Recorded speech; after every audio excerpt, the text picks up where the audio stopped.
നിലമ്പൂർ രാമൻകുത്ത് വലിയ മരം കൊള്ള നടന്നിരിക്കുകയാണെന്ന് ഡിവൈഎഫ്ഐ. പൊതുസ്ഥലത്ത് നിന്നിരുന്ന തേക്കടക്കമുള്ള വലിയ മരങ്ങൾ മുറിച്ചു കടത്തിയിരിക്കുകയാണ്. ഒരു മാനദണ്ഡവും പാലിക്കാതെയാണ് പൊതുസ്ഥലത്തു നിന്നും മരങ്ങൾ മുറിച്ചു മാറ്റിയതെന്നും ഡിവൈഎഫ്ഐ ആരോപിച്ചു. നിലമ്പൂർ മുനിസിപ്പാലിറ്റിയിലെ രാമൻകുത്ത് പ്രദേശത്ത് വലിയൊരു മരം കൊള്ള നടന്നിരിക്കുകയാണ്.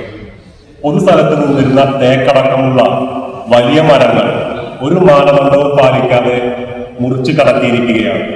ഇതിന്റെ പിന്നിൽ അധികാരത്തിനോട് സ്വാധീനമുള്ള ചില വ്യക്തികളാണ് പ്രവർത്തിച്ചിട്ടുള്ളത്.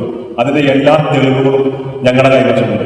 നിലമ്പൂർ ഭരിക്കുന്നത് UDF ആണ്, കോൺഗ്രസ് ആണ്. നിലമ്പൂരിന്റെ MLA UDF ആണ്, കോൺഗ്രസ് ആണ്. കേരളം ഭരിക്കുന്നത് കോൺഗ്രസ് ആണ്, UDF ആണ്. അധികാരമെല്ലാം ഞങ്ങളുടെ കൈവശമുണ്ട്. അതുകൊണ്ട് എന്തും ചെയ്യും എന്ന ഒരു സന്ദേശമാണ് കൊടുത്തിട്ടുള്ളത്. ഇത് പൊതുസമൂഹത്തോടുള്ള വെല്ലുവിളിയാണ്, നിയമവ്യവസ്ഥയോടുള്ള വെല്ലുവിളിയാണ്.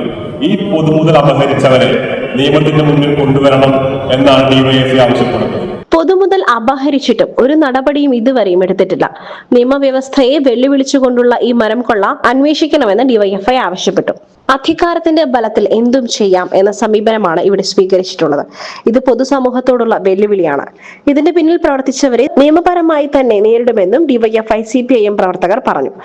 നിലമ്പൂർ മുനിസിപ്പാലിറ്റിയിലെ 21ാം ഡിവിഷൻ, അതായത് രാമൻകുത്ത് പ്രദേശത്തെ വൻ മരം കൊള്ളയാണ് രാമൻകുത്ത് പ്രദേശത്ത് നടന്നിട്ടുള്ളത്.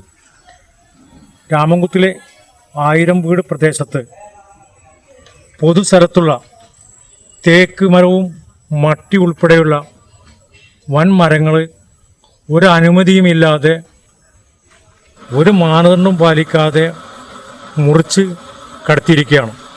ഇതിനെതിരെ ഈ പ്രദേശത്തെ CPM ഈ പ്രദേശത്ത് സന്ദർശനം നടത്തുമ്പോഴാണ് ഇത് മനസ്സിലാക്കാൻ കഴിഞ്ഞത്. ഇതിനെതിരെ വിജിലൻസിനും മറ്റു ബന്ധപ്പെട്ട അധികാരികൾക്കും ഇതിൻ്റെ കുറ്റവാളികളെ, യഥാർത്ഥ ഈ മരം കടത്തിയ ആൾക്കാരെ കണ്ടെത്തി മാതൃകാപരമായി അവരെ തുറന്നു കാണിക്കണമെന്ന് ആവശ്യപ്പെടുകയാണ്. Arundas, Prajith K, Riyas Kavad, Lenin Suraj, CPIM branch secretary T Ashraf തുടങ്ങിയവരും സംസാരിച്ചു.